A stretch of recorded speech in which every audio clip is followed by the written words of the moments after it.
Nii, aeg on teha juttu meie nädala tegijaga ja oleme nüüd teda mitu korda siin telefonidel taga ajanud, aga ei ole jõudnud ja ilmselt on siin ka põhjus olemas, seepärast, et oleme nädala tegijaks valinud Edgar Savisaare ja teemaks on siis kiirus ja kiiruse ületamisest mõisteti siis süüdistuses õigeks, ehk mees on kiirem kui kiirus ise või ületas kiirus Edgar Savisaart.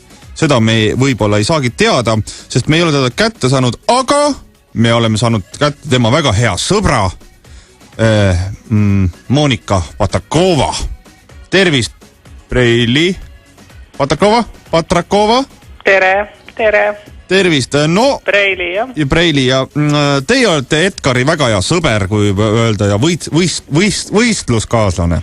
No ma ise kasutaksin muidugi, kui vähegi võimalik, siis kaastööline ja kaasteeline ka. Kaasteeline võib isegi öelda. No räägime sellest, teie olite samal ajal autos, kui siis Edgar Savisaar ületas kiirust või kiirus ületas Edgar, või kuidas, mis siis täpselt oli ja igatahes trahvide saite ja lõpuks see trahv ei lugenud. Tšurr öeldi trahvile. No nagu on palju juba tegelikult räägitud, siis oli lugu selles muidugi, et vaadake, me sõitsime kolonnis, olime seal 5. kohal ja kui siis politsei tuli ja peatas kinni, siis oli selgelt näha sealt poliitilist tellimust selle peatamise taga, sest et antud momendil ma ei ütleks, et meie autol üldse kiiruse mõõdik nagu midagi fikseeris ja on, jah.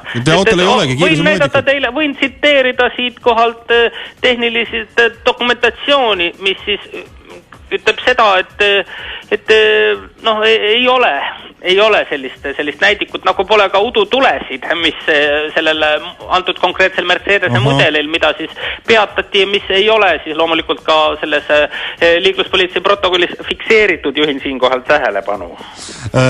Sõitsite kolonnis, kas olid... Kuuendana kolonnis ja saate isegi aru, te olete, mulle tundub loogiliselt mõtlev inimene, kas on võimalik niimoodi, et kolonni 5 esimest masinat ületavad kiirust ja 6 masin ületab veel rohkem, see ei ole ju võimalik. No, kui sõidetakse odekolonnis, siis küll on.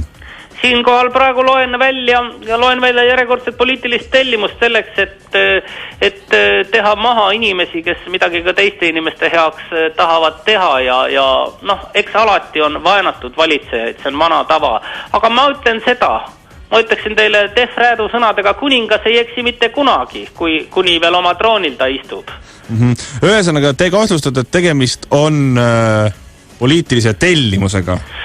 See on juba aastane tellimus, ma arvan. Ega midagi ma enam ei kahtlusta selles osas, et Eesti on ikkagi õigusriik ja kohtus teadupärast, kes Eesti Vabariigis ja ka Tallinna linnas, mis muidugi seisab kõrgemal Eesti Vabariigist, on ikkagi Eesti Vabariigi kohus see, kes otsustab, mis on tõde, mis on õigus, kellel on õigus, kes on süüdi ja siinkohal juhin tähelepanu sellele, et milline on siis kohtuotsus. Kohtuotsus on selline, et pole teinud, järelikult pole olnud ja eks poliitilisi selliseid tõmblusi me näeme igapäevaselt, mis ümberringi toimub ja mina, kui siis ikkagi peaaegu rahva esindaja, võin öelda seda, et rahvas on väsinud ja ei jõua seda koalitsioonierakondade pidevat kemplemist ja jagelemist enam kannatada ja ega siinkohal, ma ütlen, politsei on samuti Reformierakonna käepikendus ja ega nagu ma arvan, et selliseid protsesse tuleb veel.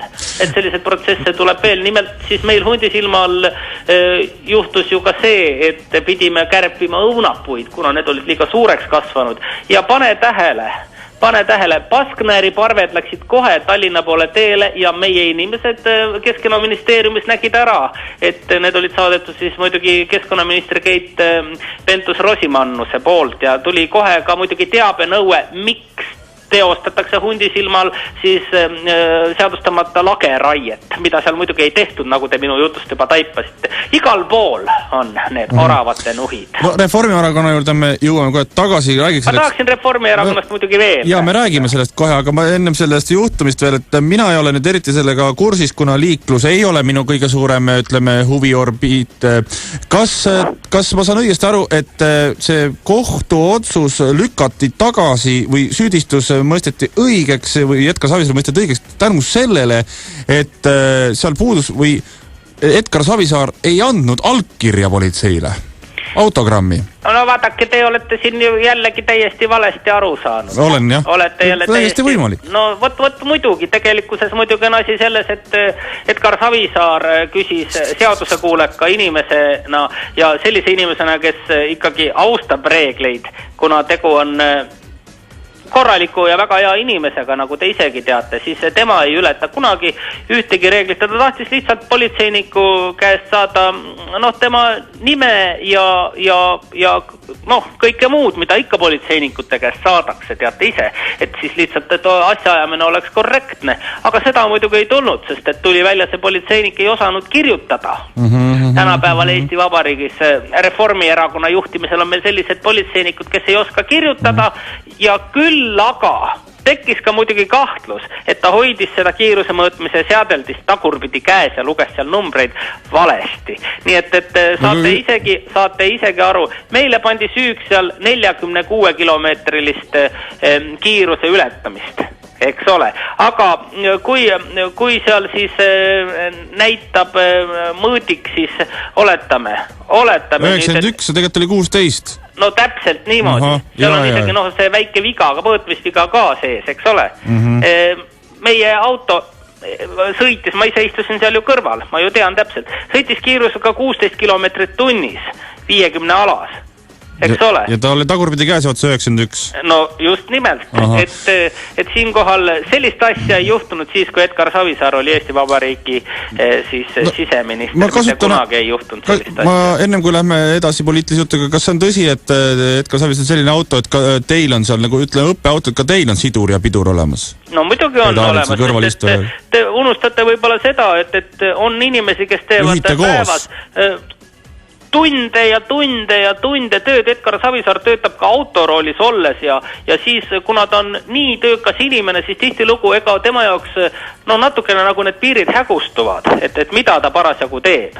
Ja ta, teinekord ta on nii töökas, ta lihtsalt autoroolis olles teinekord võtab telefoni ja hakkab töökõnesid tegema, ta kohtub valijatega ja ma lihtsalt võtan siis juhtimise üle kõrvalt. Saate isegi aru, sest see on ju nagu ainult kõik meie hüvanguks. Kasutan ära siin võimalused küsida ka teie poolt kommentaariumit siis Silvermakeri Reformierakonnast välja viskamise kohta. No vaat siinkohal on jällegi muidugi näide sellest kuidas üks erakond võib nii silmakirjalikult käituda, kuidas siis teisiti mõtlejad ja neid inimesi, kes on ikkagi aadete inimesed, käsitletakse siis paariatena, ütleme otse välja. Meil erakonnas selliseid asju ei ole olnud, sest et meie oleme ikkagi rahvaerakond, kui nii võib öelda. Ja Reformierakonna puhul ma võin öelda seda, et olen alates 90ndate algusest, kui see erakond loodi, oodanud seda momenti, sest ma teadsin, et see on tulemas. Ja muidugi nõuan ka ise, et igasugused sellised hämarad rahatehingud, et need lõpeksid ja see sama raha kantakse siis kohe kiiresti riigieelarvesse tagasi, sest et teada on see, et siis Reformierakond läheb ju pankrotti. Ja järgmisteks valimisteks on meil ikkagi ainult ausad erakonnad järgi jäänud. See on väga hea areng Eesti poliitilisel maastikul ja ma ise tunnistan seda, et me oleme siin juhatuses, ma olen ise ka juhatuse lähedal seisev isik, oleme väga palju mõelnud, et milliseid inimesi me oleksime nõus nii-öelda oma rüppe võtma. Nii. Ja on inimesi küll, kes võiksid tulla meie erakonda katsetele. Aga ma, kui võib, siis neid nimesid praegu ei hakkaks nimetada, eks ma eks nad teavad ise, kellel sellised suuremad portfellid on ja kellel on sellist portfelli kogemust nagu rohkem. Ma mõtlen ministri portfelli, mitte rahaportfelli, mida teie siin hakkasite kohe siin mõtlema. Ja? Et no rahvas on siin igasuguse kannatuse juba minetanud. Rahvaga ei saa niimoodi teha, seda me teame. Me oleme seda Tallinnas palju kogenud ja meie näiteks armastame rahvast erinevalt siis praegusest võimukoalitsioonist Toompeal. Suur tänu teile, Monika Potrakova, selle suurepärase intervjuu eest ja pidur põhja. Aitäh, et ega meil on plaanis nüüd, et me see aasta talvekumme alla ei pane, sest et sõidame aeglaselt ja rahulikult ja ei ole karta kiirust. Kiirus kardab meid. Aitäh! Aitäh!